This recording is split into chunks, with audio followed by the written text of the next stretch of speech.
Assalamualaikum warahmatullahi wabarakatuh. Waalaikumsalam warahmatullahi wabarakatuh.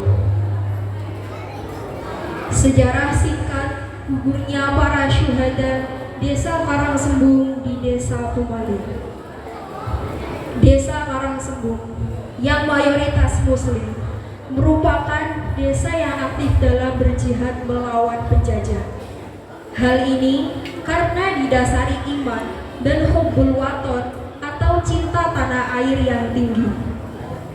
Dibuktikan bahwa pada tahun 1947 Masehi, Desa Karangsembung mengalami satu kejadian yang patut kita kenang sampai hari ini dan hari kemudian. Kejadian ini diawali pada malam hari pada tanggal 23 Ramadan atau tahun 1947 Masehi. Pada waktu tentara KNIL adalah tentara yang dibentuk Belanda sebagai kaki tangan Belanda yang beranggapan orang Manado datang di Desa Karangsembung yang mengatakan melalui Haji Sultoni atau lurah Desa Karangsembung pada saat itu bahwa tentara TKR atau Tentara Keamanan Rakyat Yogyakarta akan menyerbu Belanda di Jakarta. Mereka orang-orang Desa Karangsembung yang berhati suci atau jihad fisabilillah mengira bahwa tentara KNIL yang beranggotakan orang Manado tersebut merupakan tentara TKR Indonesia yang sah. Dengan adanya berita tersebut di atas, keesokan harinya pada tanggal 24 Ramadan, para pejuang syuhada Blok Kiai Ali keluar dengan membawa berbagai macam senjata. Yang pada waktu itu lagi terkenal adalah senjata bambu runcing dari Parakan Temanggung. Sambil berjalan membawa senjata, mereka para syuhada meneriakan yel-yel atau kata-kata sanjungan terhadap tentara KNIL yang dikira orang TKR. Hidup tentara kita, hidup tentara kita. Selanjutnya, tentara KNIL menyuruh baris orang-orang Desa Karangsembung sambil berjalan menuju arah barat, menuju Sungai Pemali. Sepanjang perjalanan, mereka para syuhada dipukuli dan dihajar. Ketika sampai di Desa Nagung, mereka para syuhada sudah mulai curiga atas perlakuan yang tidak wajar oleh tentara KNIL.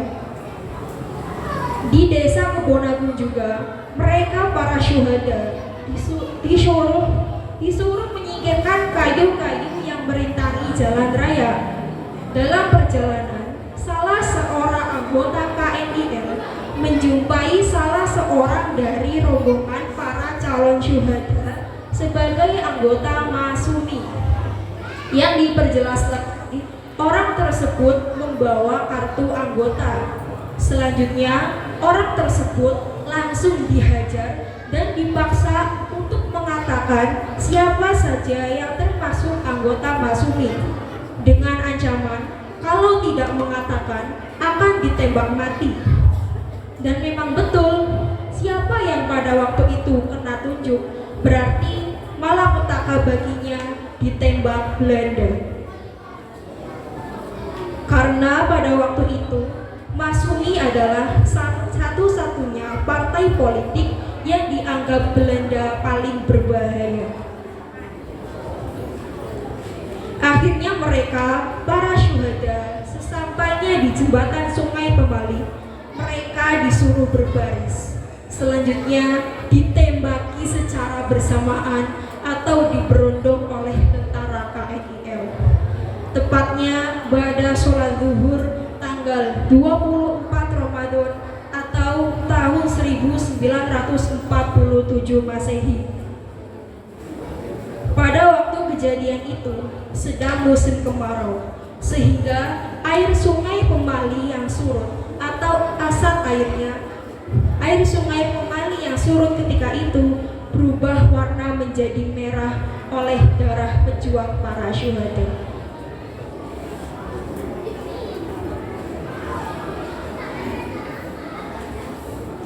Setelah ditembaki secara bersamaan atau diberondong, jenazah-jenazah para syuhada itu dibiarkan begitu saja oleh tentara KNIL. Bahkan tentara KNIL melarang para ahli waris syuhada yang berniat akan mengambil jenazah-jenazah para syuhada tersebut. Tetapi ada beberapa jenazah syuhada yang diambil oleh para ahli warisnya pada malam harinya, diantaranya yaitu jenazah 1. Bapak Suya, 2. Bapak Marjuki, 3. Bapak Haji Nawawi, 4. Bapak Drani, 5. Bapak Juwid. Sedangkan untuk yang lainnya diambil oleh orang-orang Sungai Pemali, yaitu penduduk desa Dukuh Cecek, Rengas, Pendawa, untuk diambil pakaiannya dan dikubur di sekitar Sungai Pemali. Ketika para ahli waris mendengar bahwa mereka jenazah para syuhada dikubur di Dukuh Cecek, Rengas, Pendawa, maka para ahli waris bermaksud untuk memindahkan jenazah para syuhada. Tetapi apa yang terjadi? Ternyata setelah digali tidak ada bekas apa-apanya. Olah-olah kejadian yang baru menimpa atas kekejaman orang-orang Belanda terhadap orang-orang desa Karangsembung tidak terjadi. Sungguh ajaib memang. Ini membuktikan bahwa mereka benar-benar mati syahid. Mudah-mudahan Allah Subhanahu wa Ta'ala senantiasa bersama mereka. Amin.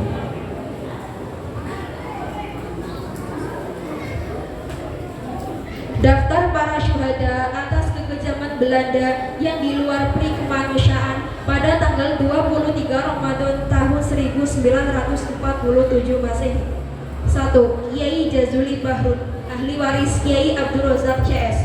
2. Haji Nawawi, ahli waris Dasuki Angsawen CS. 3. Salyat, ahli waris Ralim CS. 4. Watab, ahli waris Ralim CS. 5. Suya, ahli waris Kiai Ali CS. 6. Ratim, ahli waris Sirat CS. 7. Juwid bin Haji Abdurrahim, ahli waris Kiai Haji Ali Muhyi CS. 8. Zubair bin Usman, ahli waris Kalimi atau Disad CS. 9. Sulya, ahli waris Kalimi atau Disad CS. 10. Drangi, ahli waris Kiai Amah atau Haji Imron Asmui CS. 11. Said, ahli waris Jerah atau Sinah CS. 12. Sawit, ahli waris Sarkat Warmi CS. 13. Reji bin Haji Isa, ahli waris Jamburi atau Sodah Sodik CS. 14. Sahadi bin Beji, ahli waris Jamburi Haji Sodah Sodik CS. 15. Dian bin Warsiah, ahli waris Yasir atau Maun CS. 16. Sanya, ahli waris Warmi CS. 17. Wahyu bin Rajian, ahli waris Warjo CS.